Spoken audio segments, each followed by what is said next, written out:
Hello and welcome back to the Impression Wiz channel. I'm your host, the Impression Wiz, and it's time for some more Pester Quest. And we have more people to play. Well, two more.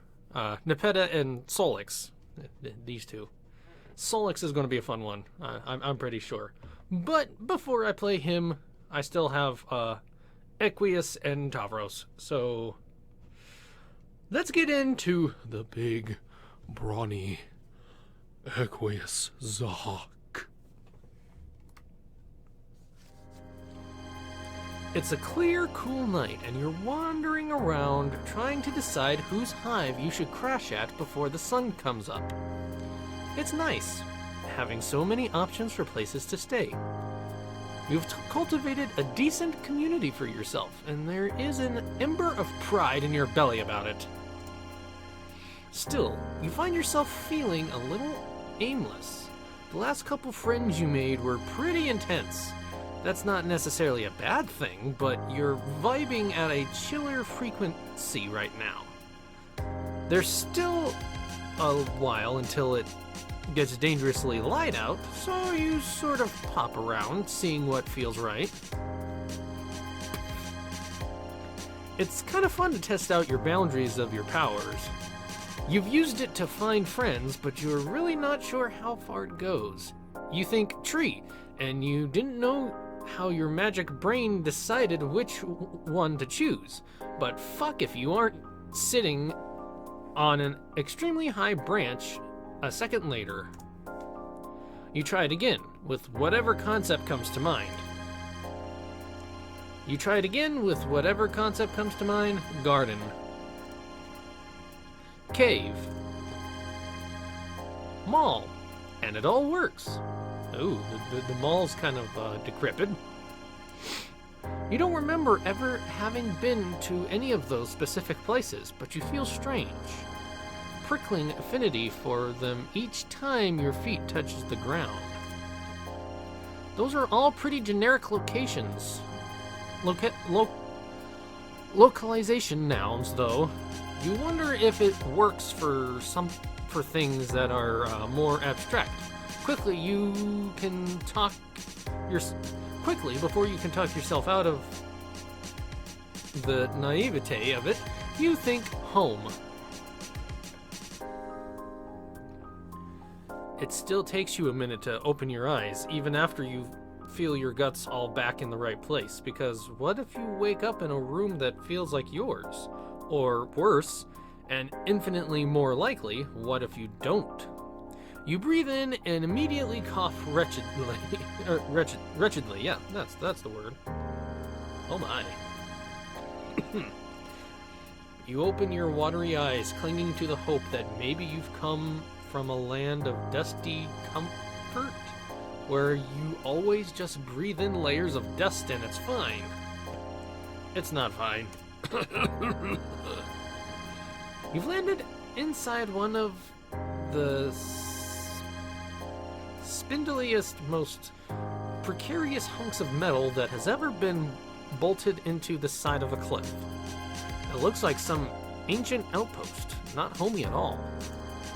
This actually kind of looks like maybe one of the labs that creates the carapaces, or Spade Slick and all of them, you know what I mean? For any Homestuck fans, let's just say. Excuse me. Of course that wouldn't work. It was stupid to try. Defeat is bitter in your mouth.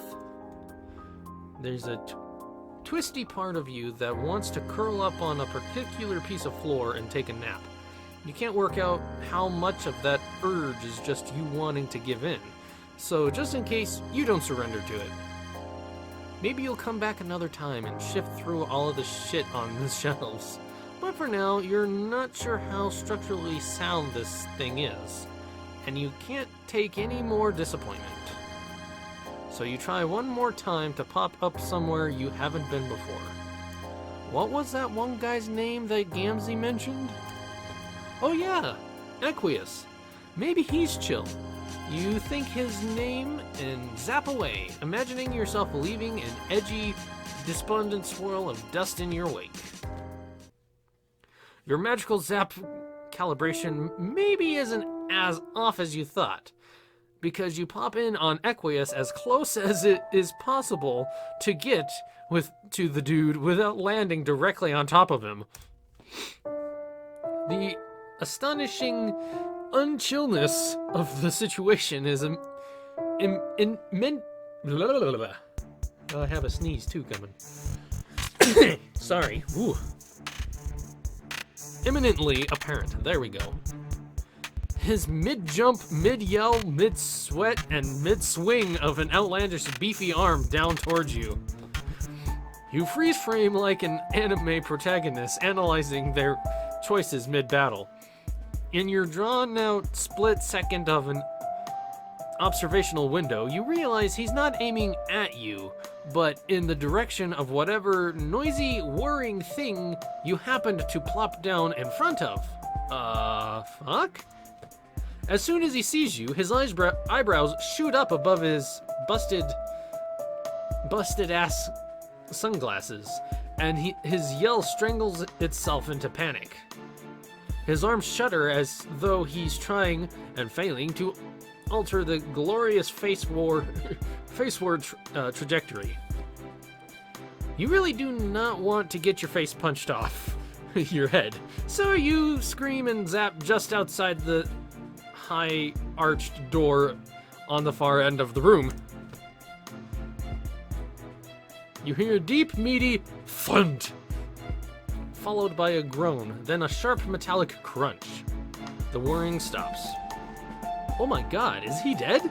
Is the other thing dead? Should you go check on him? You skitter away from the door and then back to it, unsure what to do. Was that? No, it can't have been. Hello? Show yourself this instant. Oh my. Okay, I just looked at the muscle beasts statues, let's just say. The horse things, yeah. The equius, what have I gotten myself into? Okay, fuck. He does not sound happy. His words are a little garbled too, like some teeth just got knocked out, but whoever's ass he was just kicking. You weigh your options.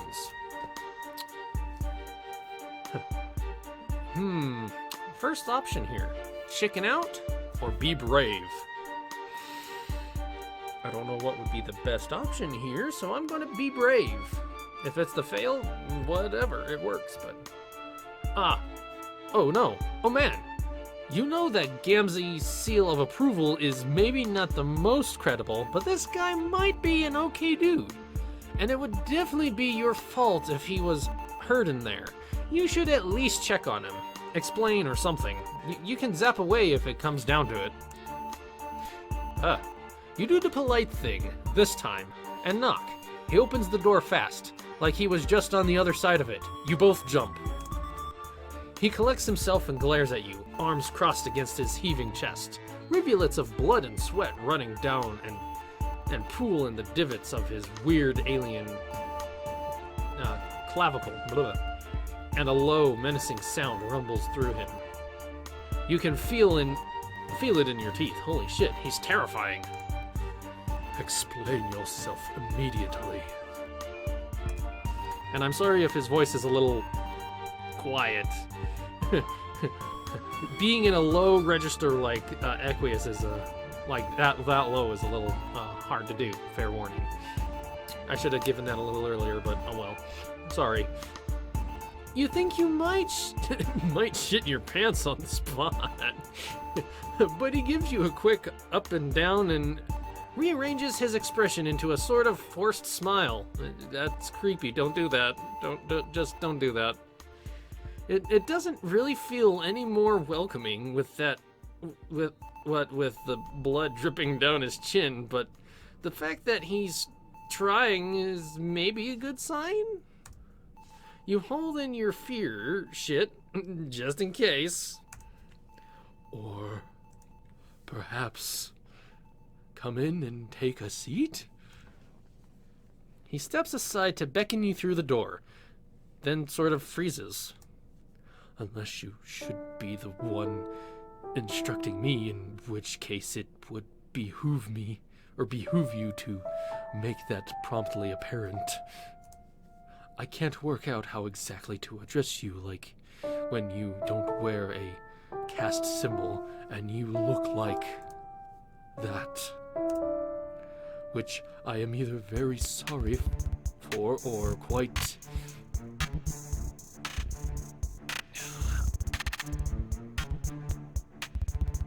I don't know how to pronounce the percent sign in this case. About, depending on where the truth lies. Either way, I am beginning to perspire about it. So, out with it right now. Please. Man, he's really struggling. The anger you felt radiating off him before is still there, but that doesn't seem to be all of what's driving him. It's like there are two competing forces inside him. One that wants to yell at you, and one that wants to get yelled at by you. So, yeah. That's his personality in a nutshell. He holds himself to the blood caste very strongly, if I remember. You might conceptualize these forces as fierce animals. Thanks for interrupting, Sans. Sorry for the...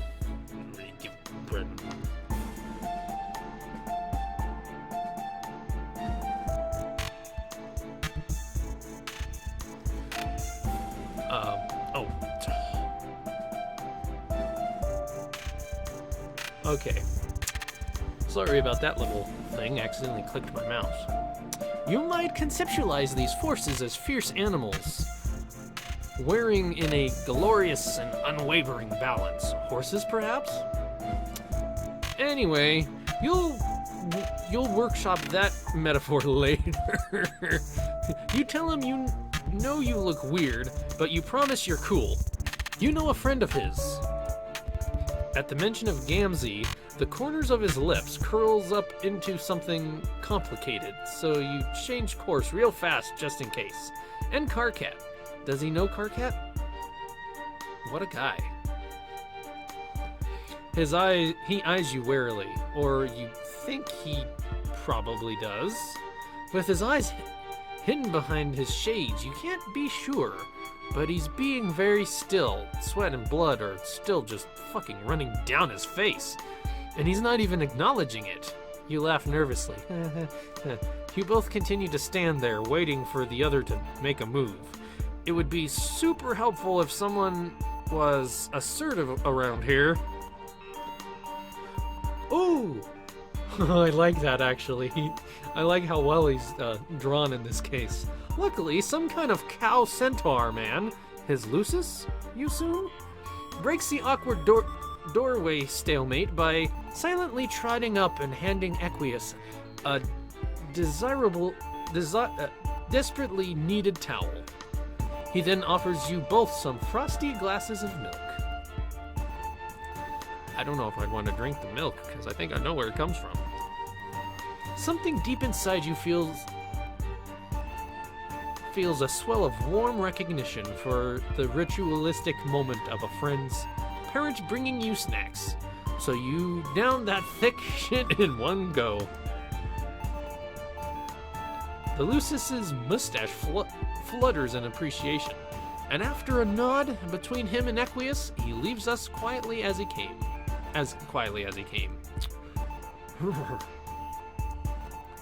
I see you're an aficionado of the sweetest of nectars.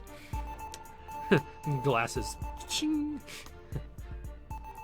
This speaks to the likelihood of your nobility, which is reassuring. I may be able to overlook the circumstances of our meeting then. Not our, sorry. If you can provide strong evidence, of course. Tell me, are you also a hoof-beast art enthusiast? Well... He beckons you inside the room, and as you follow, you tell him you're not really sure what that means, but probably you're a fan of a lot of...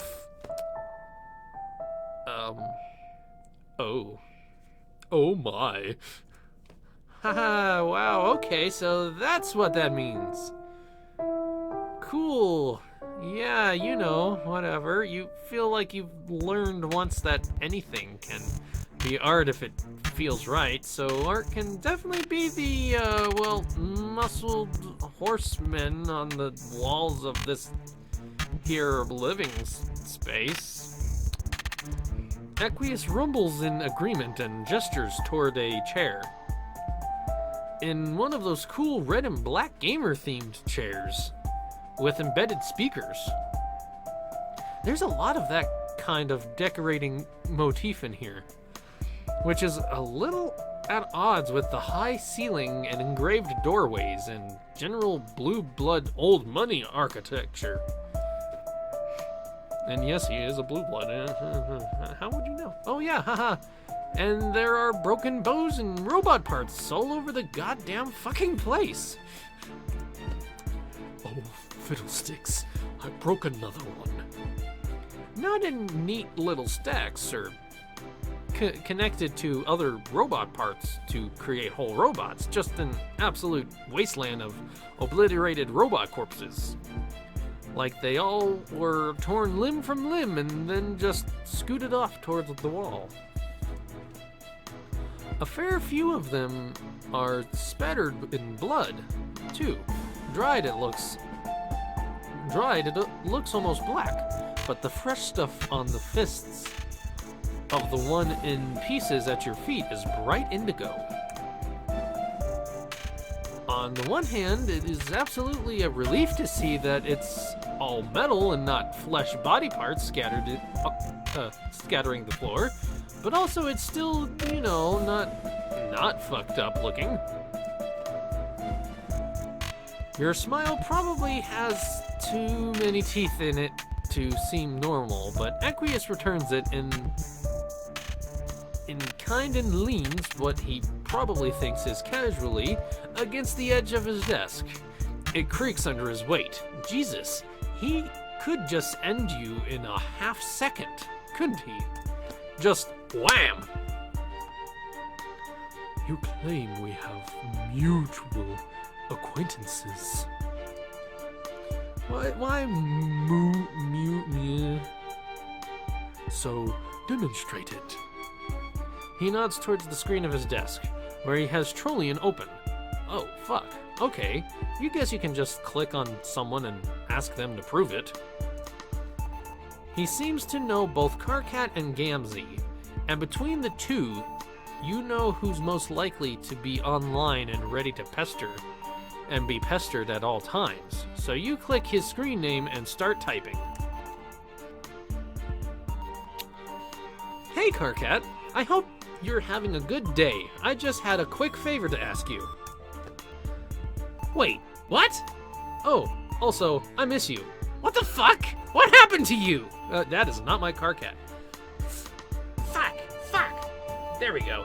What the fuck? What happened to you? Where's your horrifying quirk? How am I supposed to saddle up for some truly nauseating that's gonna hurt conversation if I don't have a non-vile at all but bold reference greeting me at the beginning of every one of your excruciating messages? Are you sick, like in a new way? Oh right, Jesus, you're logged in as Equius. Your fool ass just started typing like you had your own account for some reason. You blame it on the nerves and get to clarifying. Oh, haha, sorry, this is your new friend. After I dropped you off yesterday, I wandered around for a while, and now I'm hanging out with Equius. I'm using his computer. Oh. My pusher almost fucking gave up on the spot. I don't think he trusts me. Can you vouch for... Or, I was going to read that in Karkat's voice. Can you vouch for me? Hold on. Let me just bask in the concept of the two of you hanging out. This is a mental masterpiece. A tableau of awkward fucking splendor. I legitimately do not even know what sort of short-circuiting must be happening in his brain to try and make sense of you. Please don't tell me a single fucking thing about it later. Okay, phew, I'm done now. Is he watching? Equius leans over your shoulder and tucks his hair behind his ears so it doesn't get in the way of his typing. It's a bow and arrow.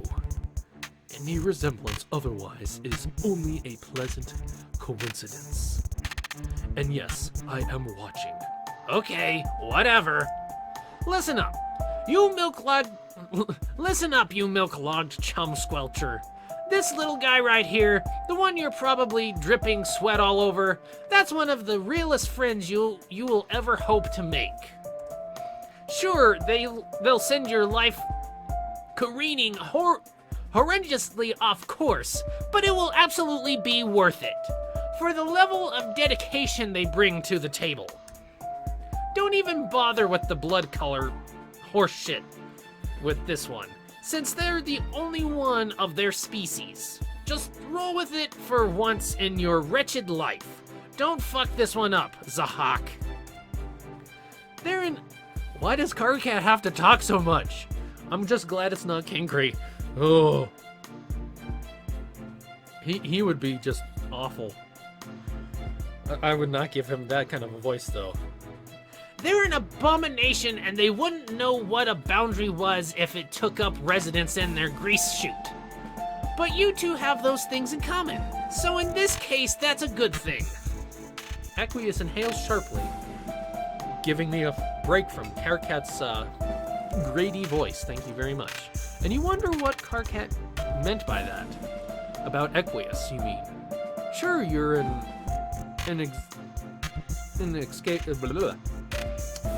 a really weird dude, inexplicable being, neither Earthling nor Alternian, but with weird itchy memories about having lived on both planets. But he doesn't seem out of the normal range of fucked up, considering troll standards. Hold on.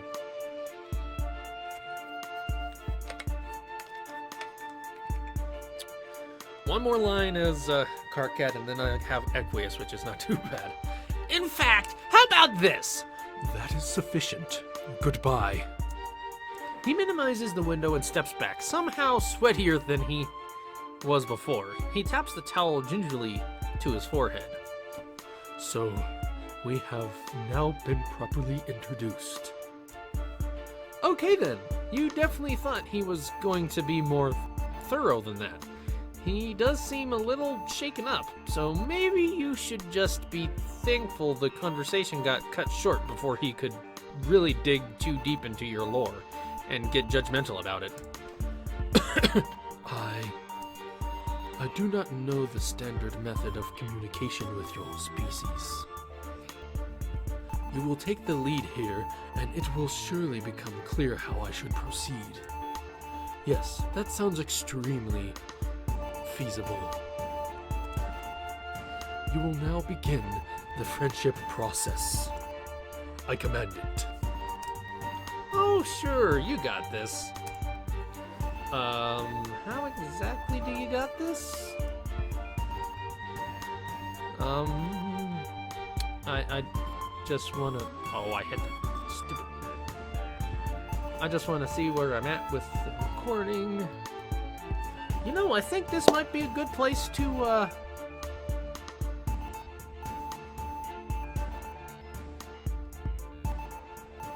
end the video and save the results for next time. But as always, I want to thank you guys for watching. If you like this video, please put a thumbs up on the video. And if you want to see more of my content, putting that thumbs up definitely lets me know. And subscribing also lets me know. And if you want to see, if you don't want to miss anything I do, Remember to ring that notification bell. And as always, I will see you Thursday.